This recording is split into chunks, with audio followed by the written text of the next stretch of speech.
Hello, and welcome to episode 4 of Poetry Worth Hearing, a monthly poetry podcast magazine hosted by me, Kathleen McVillamy, and with music by Alex Heen. Collaboration and cooperation are a central theme for this episode. Diana Sanders, who introduces the poems Music and Soundscapes from the project Unstoppable, explains how she and her colleagues were attempting to create work which was not so much about I, but us. This made me think about different collaborative projects and about a world where we have moved away, perhaps, from romantic individualism and the single voice towards a more cooperative approach. In this episode, you will hear poets working with musicians and sound artists, 2 poets creating a poem as a form of dialogue, and 2 poets sharing their experience of translation from German into English. In addition, we have some terrific poems from single voices and a longer selection of poems by Jane Duran from her collection, The Clarity of Distant Things.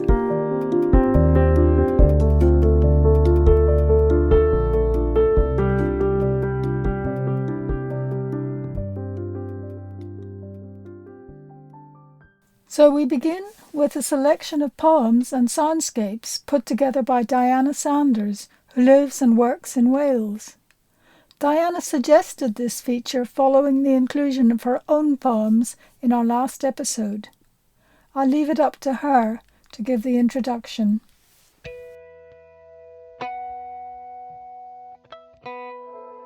The Unstoppable Music and Poetry Project, of which you're going to hear just a part, was started in 2021 during the pandemic.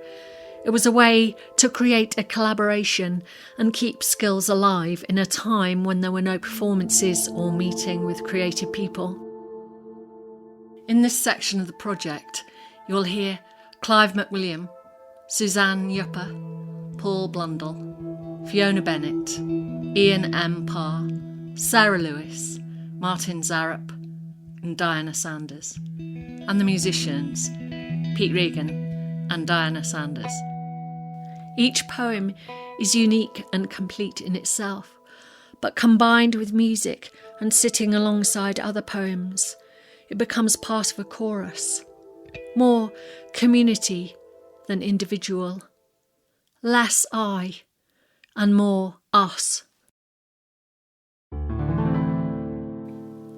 Waterman. Turner at my door one night, a quiver of brushes and enough paper to blow us out to sea. The weather is fine for the boat to sail, we'll catch Moon's flower tonight. Shoeless, sleepless, I push him out on the water. 100 strokes until we're lonely midstream. Chelsea floating from us in a dream. A moon so close our voices bounce back changed. He holds up a sheet to the sky. Bonny face, maybe this is the best way to catch you. Stares till the moon starts to wax in his mind and pull on his hand like the tide. Through brushfuls and bladefuls of river water, I hold my boat to the stars, our feet awash with versions of the sky. Already, sun is pouring over this night's work, already bleaching, reclaiming his fugitive light from the page. Gaze over washed out clouds. Trace the ghost of a line or a tower's frayed edge. Find a fleck of moonlight lodged in the paper's grain.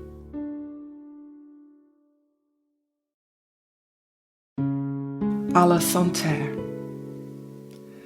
There is a map for where she walked, but where did she sleep?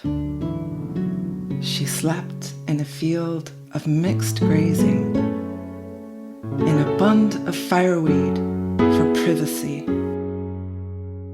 On the altar of a medieval church, the red carpet softening the steps against her hips, her tent drying strung out along the pews. She slept under a single central upright, all-night conifer tresses radiating out from her face. She dreamed in pace. She slumbered, holding the manes of wild horses where they graze in numbers on sacred hilltops.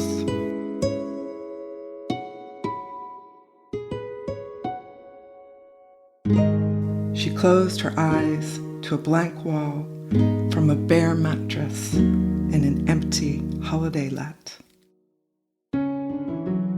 She crashed against water running downhill, roiling streamers through terraces, and startled at every sudden movement.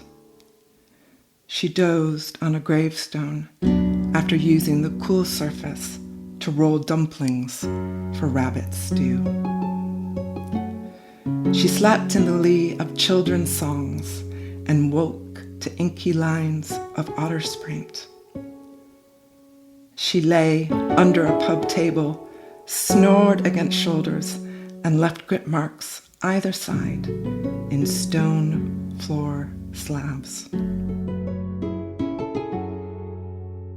She slept at the confluence of 3 rivers, one from the mountain, one passing through farms, and one making up the border.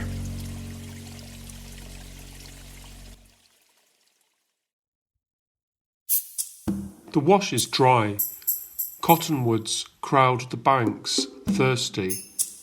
Gone are the lupins and orange marigolds that played riparian games. The path crumbles to dust as I climb towards the rocky ridge.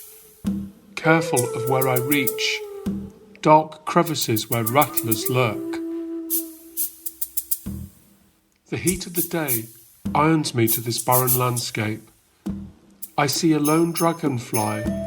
Carefully I follow, as it will lead where water resides. The ancient ones left marks across these rocks, handprints, spirals and waves. I know their secrets. These are signposts to life, route maps to the most precious prize. Perched above the valley, in rocky tanks hides water, deep, cool fissures in the rocks, pools of water that have survived the last downpour months ago. I add my tears to the gift of life as I see the bright, green dragonfly hover across.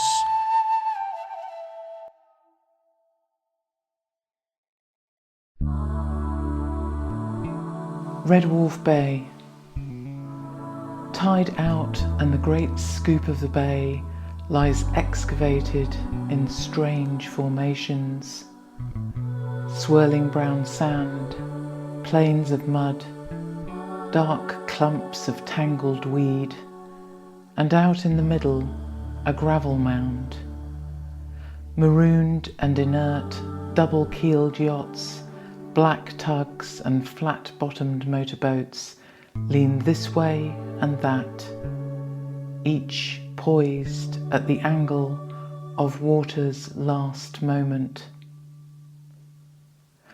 A toddler hurtles into the seabed playground. Father chases, hoists his child high on his shoulders, and the memory of being airborne surges through me. A plane, a giant, a bird, the world in one swoop, miniature and infinite. The great height of you beneath me. How steady you were, like a boat with a single keel, the kind that heads out into deepest water.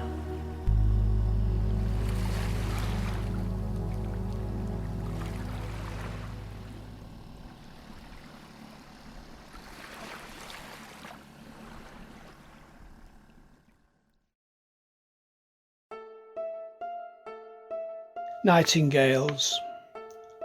Restless, hot, and the faint thrum of the routier army pursuing the A10 to Poitiers or north towards Normandy. Your battle is for sleep, the enemy evading engagement. That afternoon there were voices, ripples and trills. They spilled from the grove. You could see nothing but the shake of a branch like summer had caught a shiver, and the steamy air, its breath pierced in cascades of prayer. A strange god lifts your head and feet. You go down the dark gravel with only a candle flame speeding the shadows in their unneat steps. Ahead the shaking notes draw you and the grass dewy and sweet. You may lie down. The army has retreated. Your slumber, as if that god has seen the flickered light shine, captured the warbling in a new dream. This small, fragile lit corner is heaven. It has no time or place for the dark distractions of battle.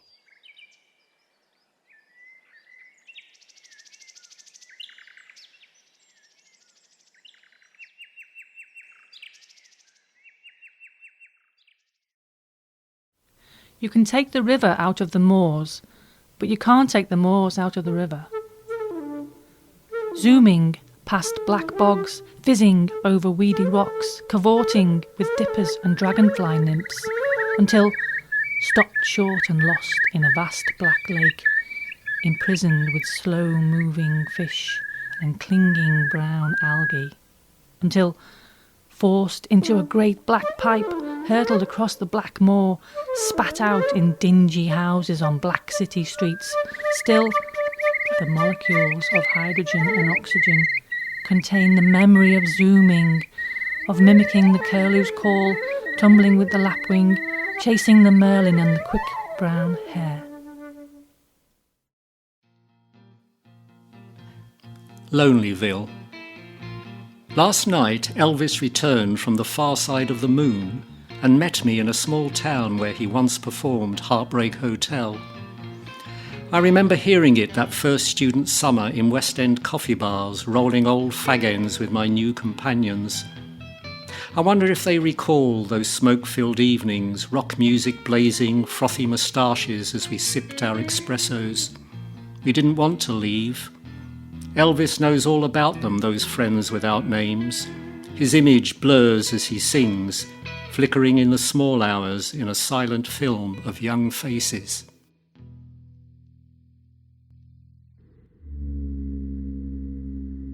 "235 decibels. Hard to remember how it was when they improvised and tossed a tune for days on end. When Small One set his voice free. When they all played catch bubbles. When a chorus of bass notes, overtones, tail slaps, clicks, rumbles filled the sea. When wind sang the lighthouse. There was a time when they could answer songs from beyond the krill place. A time when their voices were loudest. But now dark ones won't stop screaming and lurk in deep places, stealing music and sleep. Sometimes muscles remember old patterns, but they can no longer tell what they sing. Moon still licks its tongue over their backs, but there is no meaning in this water.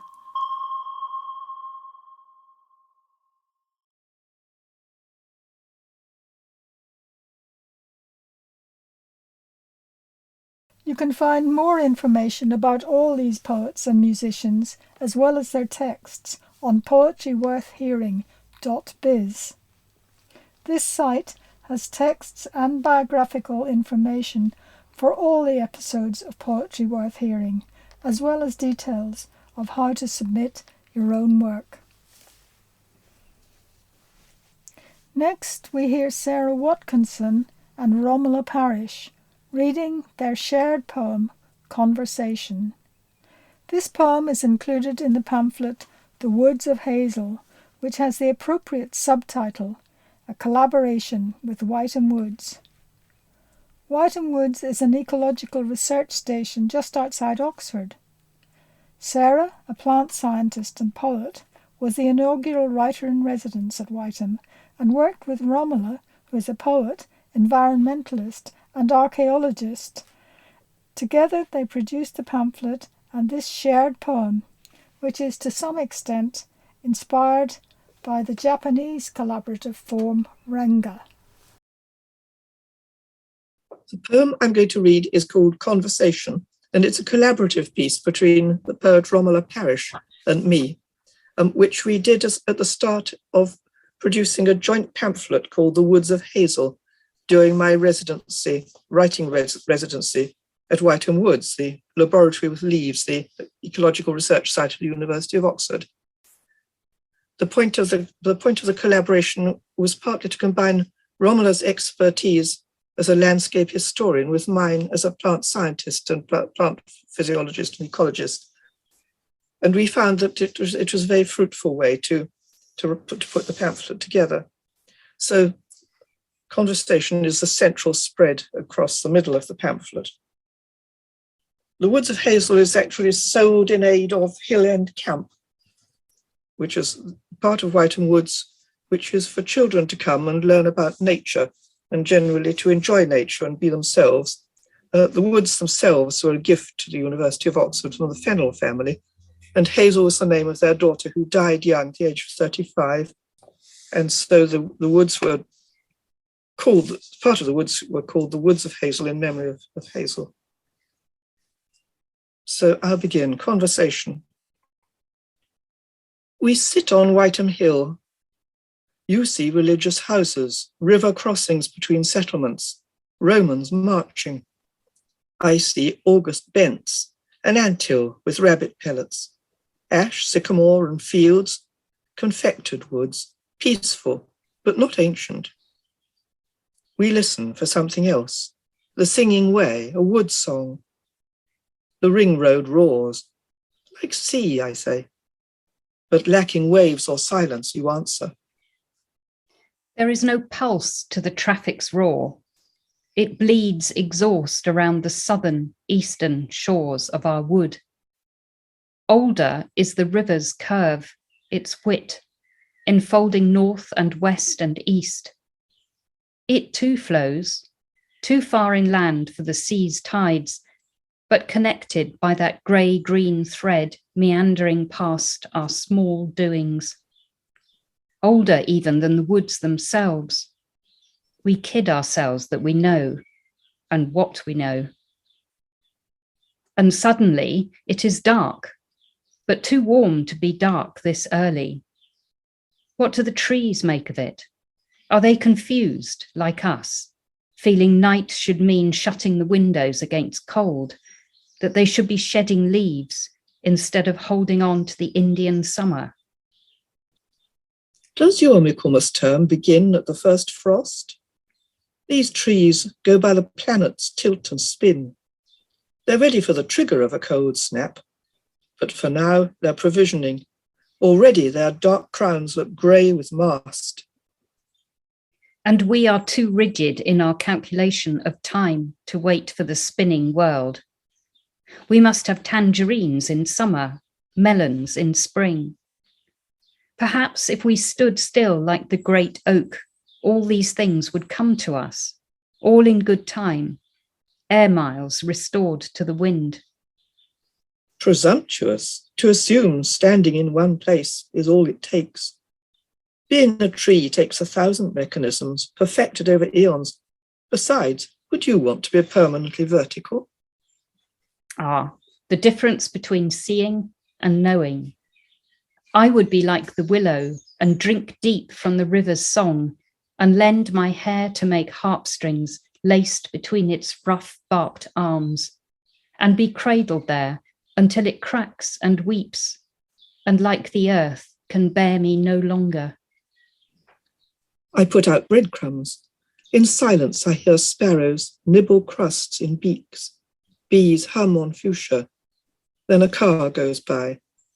And the thump of leather on the road, the thud of a stereo, shrill alarm, and half a phone conversation somebody wishes to share. And a plane circling overhead, not at all hawk-like. When did sound become noise that we seek to escape from? Was it the first battle or the first birth? And where or when does music begin and end? My horse never spoke. If he had, would it have been a miracle or a hallucination? Babel was made of speech, music by Orpheus, tolerable until our monkey natures enlisted music's power. But did we not just rehearse an older song of birds and leaves, of rivers, seas and spheres?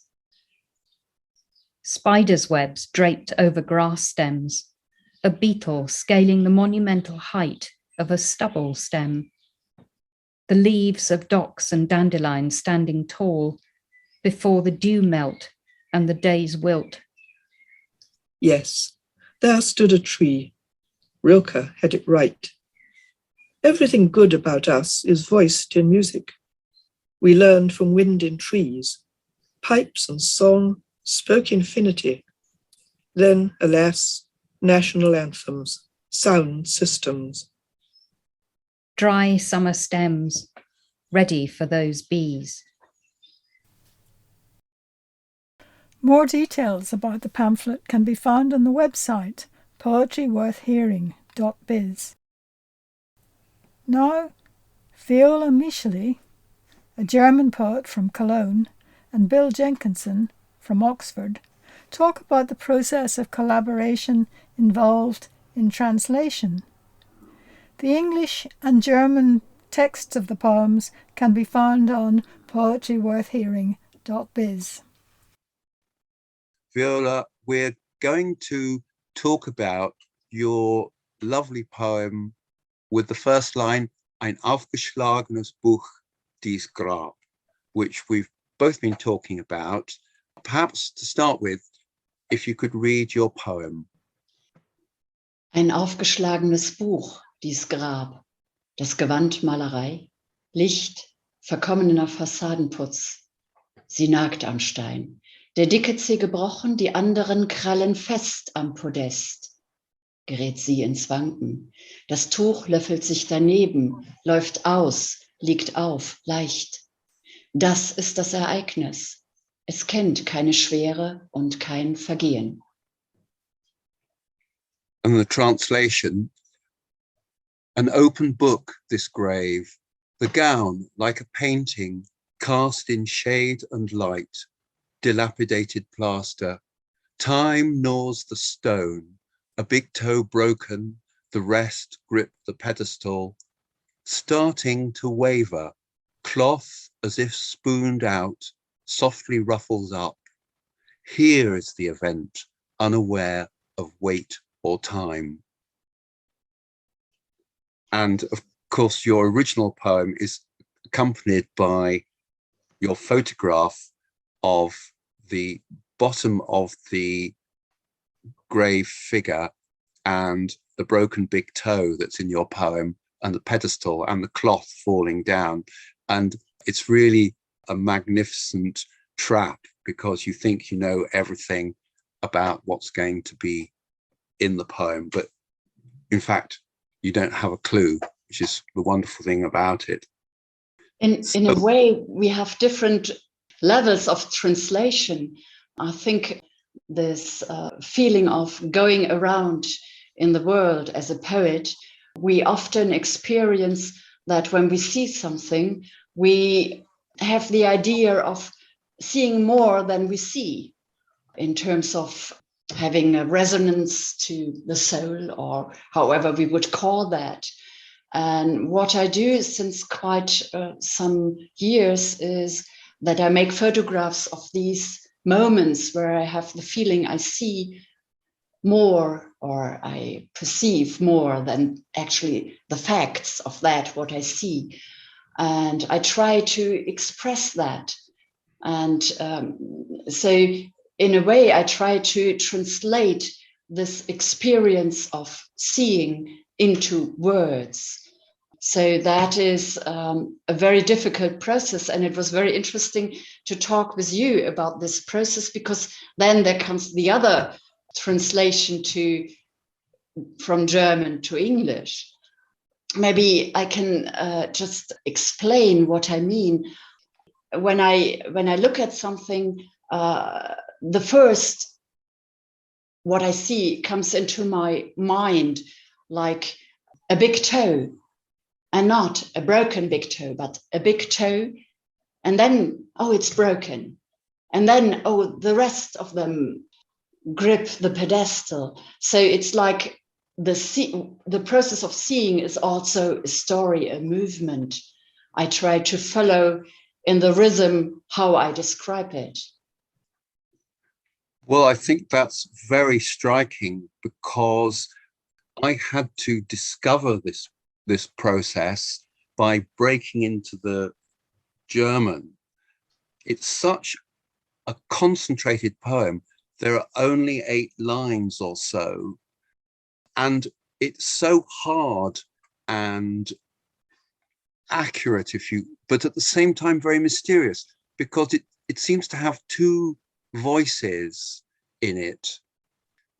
One which is almost commentating, time gnaws the stone, and then your very deliberate observation, a big toe broken, the rest grip the pedestal, for example, as we've discussed. So it took me a long time to realize that the poem was really not about a grave statue, not just a reflection on mortality. It was actually about the act of perceiving these different levels in what you could see, as you say.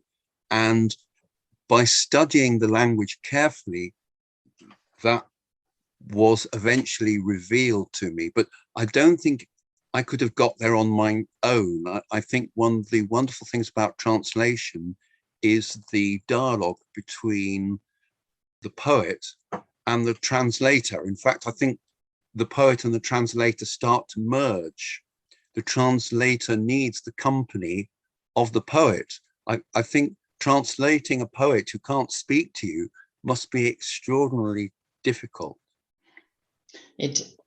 I mean, with words, it's always an interpretation. I realized when we had a very long email correspondence, and when you made suggestions to dump some words in English, I have a resonance because I know them, I use them. But to some words, I don't.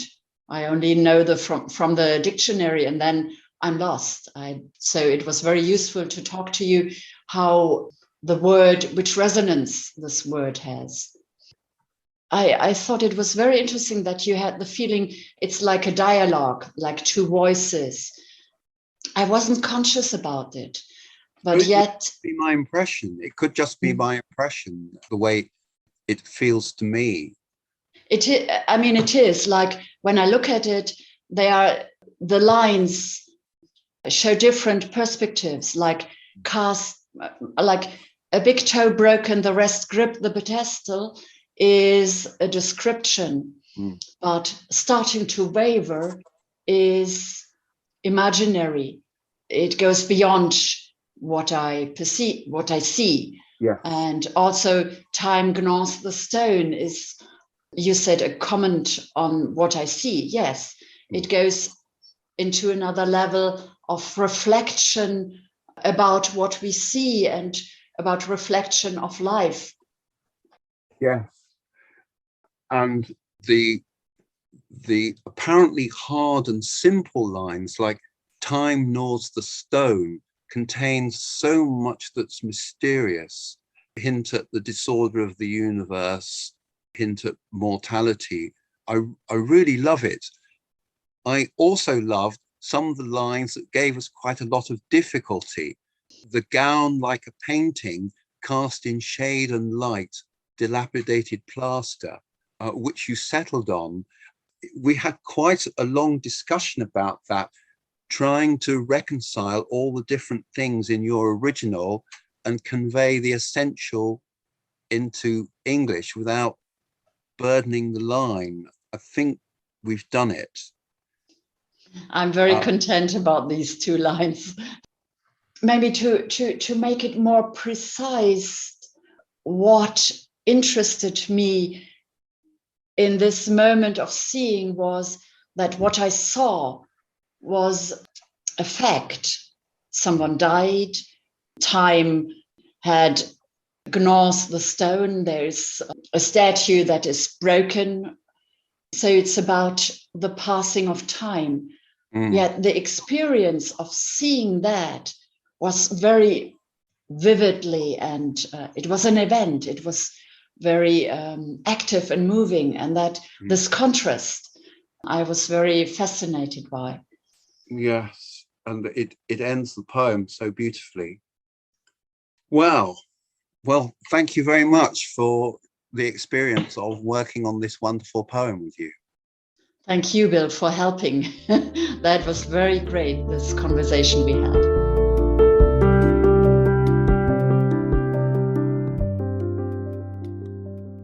Now we move back to our individual voices. The first 2 poems, in different ways, are about relationships.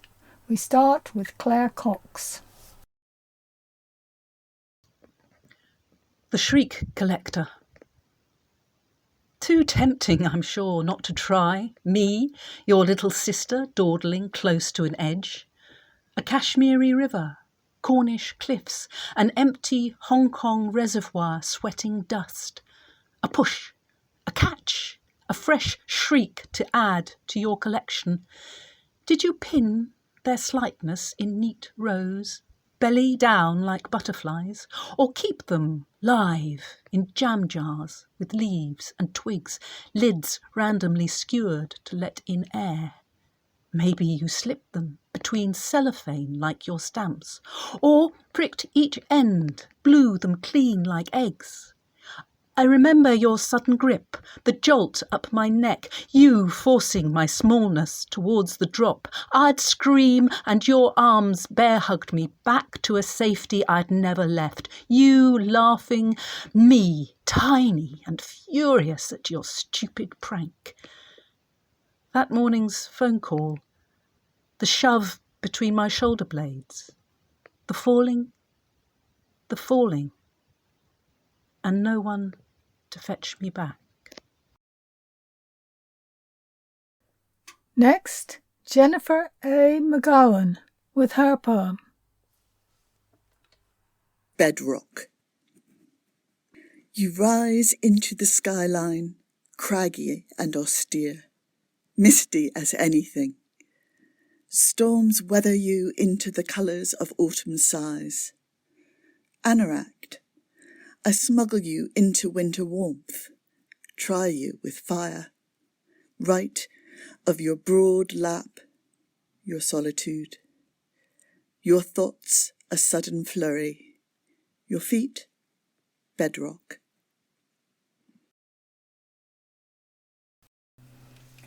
And now we have David Ratcliffe, who also featured in the first episode. Here he reads 2 poems from his first full collection.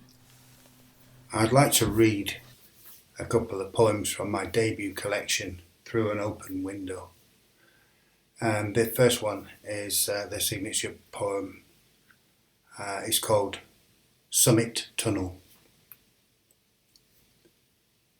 The homeboy patrolled the platform, hauling a case full of troubles. A youth, unprepared, undercooked, fidgety, 4 minutes from departure.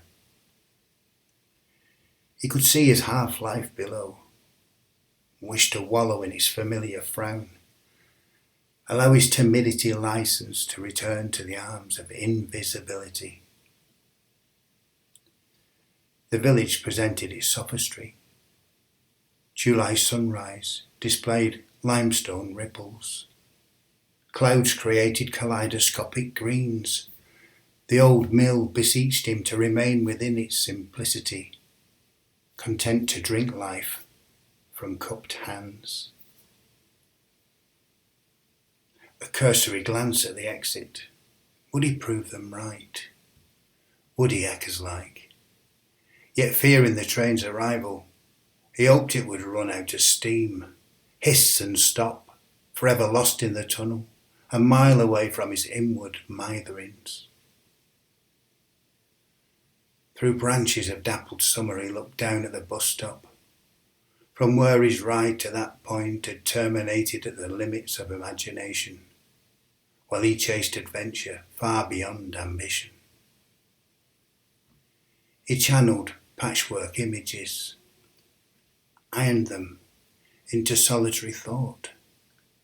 The flighty, flirty giggles and curls, wanton, wretched, innocent girls who'd hit harder than the ballyrag, chased longer through the night, laughed louder on wakening.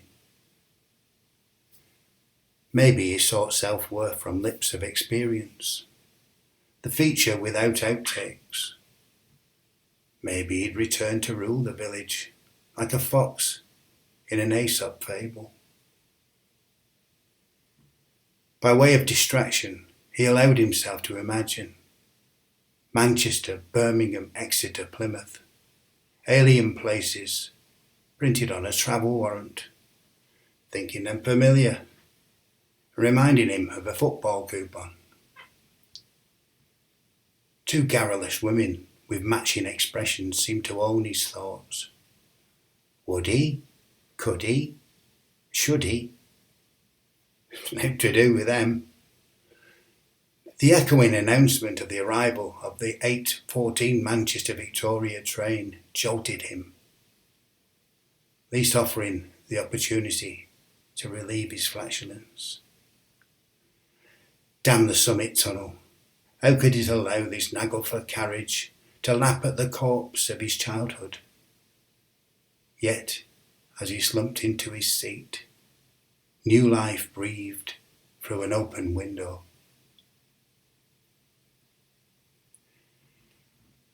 And the second poem is called The Accomplished Loser.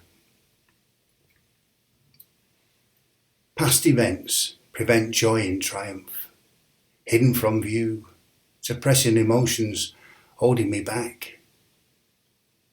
I exist in vapour of rainbows, in sunlight, immersed in torrents, beaming colour while crying silted grey.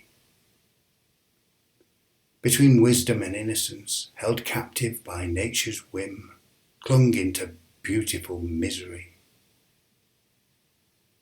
Unable to rejoice, I await disappointment, encourage its arrival, like a mayfly wishing for tomorrow.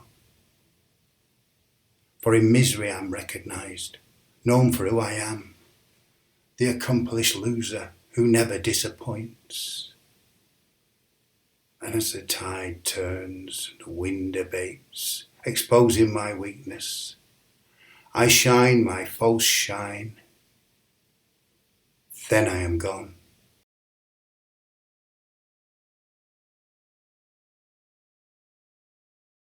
The next poem, by Trisha Broomfield, like David's first poem, also invokes memories.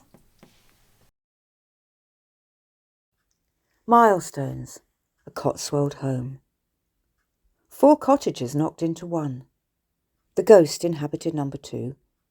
Only Mum could see, melting aside to let it pass, each time they met, in the doorway to the dining room. The hall was 22 yards long. Mum said as long as the cricket pitch. But we were too young to care. We had our own rooms, one each with a window seat. Horses clip-clopped down the road. The farmer next door kept pigs and mud. School was an uphill struggle and a huddle around a round fire. Royal Scots washed down with warm school milk. We clambered over dry stone walls, disturbed the sleeping old man's beard. Pink campions, cowslips, egg and bacon weed sought sunshine. We pined for the sea, built dens beneath the apple tree. We watched, under duress, Yuri Gagarin, his flight a milestone in the race to space. While swinging our legs, bored. Hemmed in by dry stone walls, so much room to roam, so very far from our beachside home. Next, we have Steve Xerri with an anti-elegy. This poem is a tribute to my late friend Simon Dentith. Anti-elegy for Simon. 1. The ordered ranks of angels, grown fleshy on our credence, are twiddling their thumbs, observing ironclad laws play out to our cost, that the flame must consume the candle, a dropped glass shatter, our firm translucent limbs come slack and spotted to decay. They have left our cries unanswered through the generations. It's high time to howl the indifferent hordes wingless by the storm force of our outrage, to turn the tables on them, hurl them roughly from their marmoreal halls and corridors of cloud, so that they wander lost as we do. An idea. We just withdraw consent. Let them wither unregarded in a ditch, while we leave our gong banging and chants, jazz funerals and sky burials, plaited wreaths, the wearing of veils, all the varied paraphernalia of bereavement. This to be nailed to every church door. Notice is hereby given that we lay claim to the diamond body and a run of days on earth more numberless than all the dust motes of the star-packed galaxies. 2. New windows will open in the possible, and the miraculous appear not singular and rare, but always and everywhere repeating within hand's reach. A vase of backlit daffodils, let's say, blazing perpetually on the wooden sill, and our need for an elsewhere will melt away, like a coped and mitred snowman in the onslaught of the sun. 3. The loved ones for whom we think this dispensation comes too late will be gathered at some lawn-circled pub, seated round tables with spreading trees for shade, looking as fresh as if they'd just turned down the sheet of turf and stood up stretching, ready for another round of talk and the joys of a well-stocked jukebox, a tangy slab of cheddar, and hunks of yeasty bread with pickles and an apple, the drifting scent of lime blossom, and the warm clasp of familiar hands. And so, in steps as run-of-the-mill as these, the world will make ecstatics of us all. 4. I'll find you with your book beneath a slender ginkgo some while before you grew the beard, your limbs untwisted into painlessness, gimbals of light at play in the glass of wine at your elbow refilling itself continually. And that will be the end of this churlish breach in our conversation of decades, your death but a shadow that once darkened a dream. 5. All the violence of loss held in so long will be at last allowed issue, ripping a great wound in the sky, a dawn so vivid it will give the painters endless pains to render the raw blood crimsonness, the vermilion fire of it all. No matter should they fail, for tubes of fresh paint and clean paper will arrive tomorrow, bringing with them always from now on the chance of a new beginning.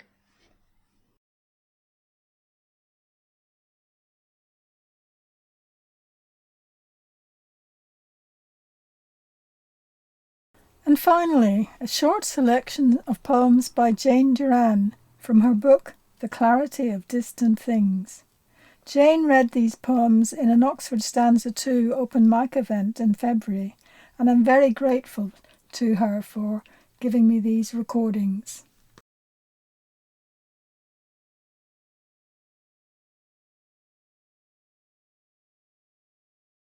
My most recent collection is called The Clarity of Distant Things, and it's made up of 2 sequences. The first is called Grid Lines, and it's about the life and work of the North American abstract expressionist artist Agnes Martin. This first sequence was inspired by an exhibition of her work in 2015 at the Tate Modern. Many of her paintings are simply grids etched into acrylic or oil paint, and the paint behind it have different tonalities and shades, and somehow the combination of the grid and the paint behind it conveys very strong emotions and even conjures images. Agnes Martin said, "When I first made a grid, I happened to be thinking of the innocence of trees, and then a grid came into my mind, and I thought it represented innocence, and I still do. And so I painted it, and then I was satisfied. I thought, this is my vision." Grids of innocence. In her grids of innocence are grass or stone or morning. We'll know her spring field by its fades and erasures, and starlight by its columns. How can we calibrate the rose when it is strafed by intersecting lines, and an urban mist of skyscrapers is blowing through and around it? Agnes Martin was born on the Saskatchewan prairie in Canada in 1912. Her parents were early settlers, and her dad was a wheat farmer. On the prairie, distant things look small rather than far away. Agnes Martin said of the prairie, "It was so flat that you could see the curvature of the earth, and when a train came into vision at 9 o'clock in the morning, it was still leaving at noon. You could see it leaving." The clarity of distant things. Today the wind is bringing me a distant house, a barn, a train miles away halted on the horizon, each one clarified, true in miniature, and with a glint and outline of graphite, bears down on the prairie. Nowhere is far anymore. Every remote narrative makes its way forward as the pure, dry air shrinks and engraves. Agnes Martin moved to the United States when she was in her teens, and in her 40s she joined an artist community at Coenties Slip on the wharves of Lower Manhattan, overlooking the East River. Here she began to use grids in her paintings, and her painting Friendship is a grid, but it's unusual in that it's incised gold leaf and gesso on canvas. This painting conjures for me that close community of artists at Coenties Slip. Friendship, 1963. In late afternoon the rooftops elide, so many golden windows, bricks, dockside warehouses, artists' river lofts. Over some the shine is fainter, another light, another story. But elsewhere it billows like gold leaf over gesso, scored with a grid of rectangles, seizing all the light it can capture at once, as those we adore do, who we want and trust. Many of Agnes Martin's paintings are large, around 6 foot by 6 foot. Her grids conjure space, spaciousness, infinite space. The lines seem to extend indefinitely. There's a geographical feel to them somehow. Falling Blue, 1963, oil paint on canvas. Now the riverbank can't see me anymore. A distant warehouse smudges now, urgent, untroubled dusk. The blue and gold lines are so closely packed and uneven, they hum. Such night, such reckoning. Her grid paintings have an interesting quality. When you come up close to them, you see her handiwork where she made the grids. You see tiny deformations and fluctuations in the grid lines. her painstaking work using T-squares or string. Stand away from the painting and the grid recedes. In her painting Redbird, the grid is so finely and closely drawn over acrylic paint that when you stand back from it, it becomes a kind of mist and you have an uncertain feeling. But a different kind of clarity reaches you. Redbird, 1964, acrylic and coloured pencil on canvas. Almost I can't see it. I can't see where it happens. The locality is unsettling.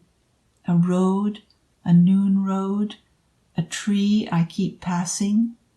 Red pencil lines, so faint, so close together, they merge and bind and staunch. A life the wind catches at? Oh, one. The second sequence in this collection is called Miniatures of Al-Andalus, and so a very different topic. It's about the medieval world of Islamic Iberia, dating from the first invasion by a Berber and Arab army in 711.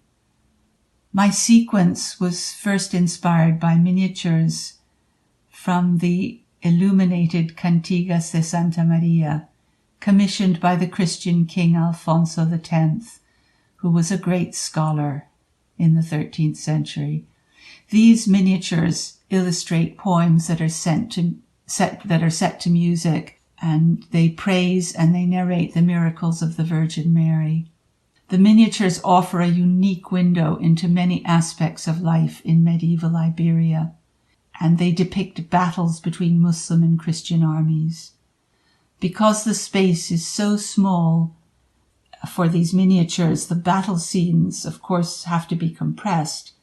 So, for instance, a small number of soldiers on horses pressed close together and overlapping suggest multitudes, suggest a vast battle. The faces are stylized, often staring eyes. In this poem, I imagine creating a miniature that illustrates the departure of Tariq ibn Ziyad's army from the coast of North Africa on the eve of their invasion of the Iberian Peninsula. So a very momentous historic event. Crossing to Hispania, 711. To conjure the hour of departure, press Tariq ibn Ziyad, his soldiers, horses, spears, and banners close together on ships tossing cheerfully side by side, and scale them down many times.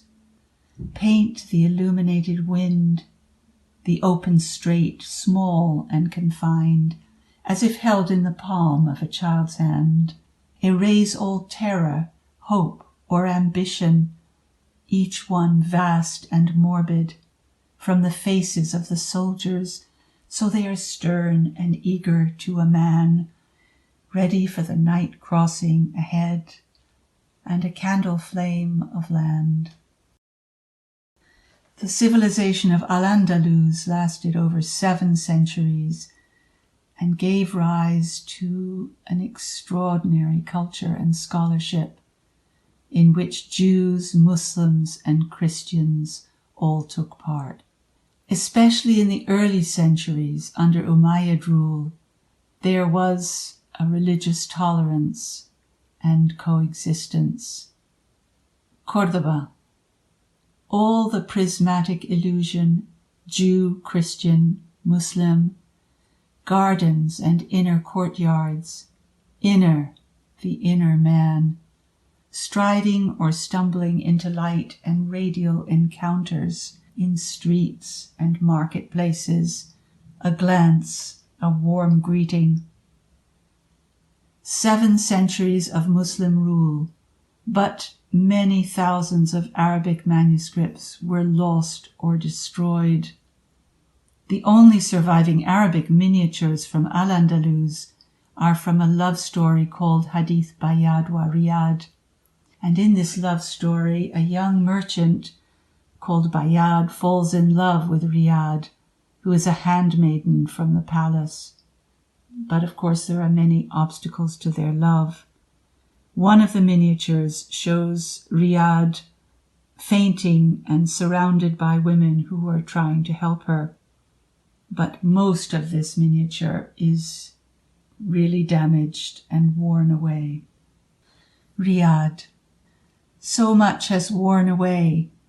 I can just make out the alarmed gestures of women, how many, in an alcove, bending over her to sprinkle camphor and rosewater.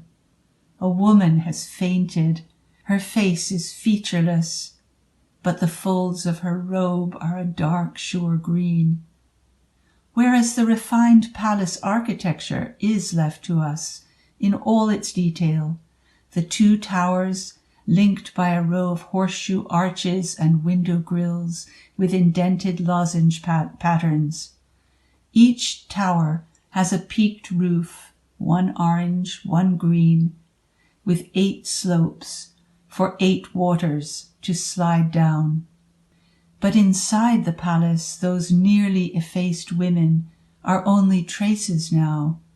Eyebrows, part of a cloak, a pink sleeve, 2 arms raised, yet through their tumult, a few glints of gold leaf come to rescue us here.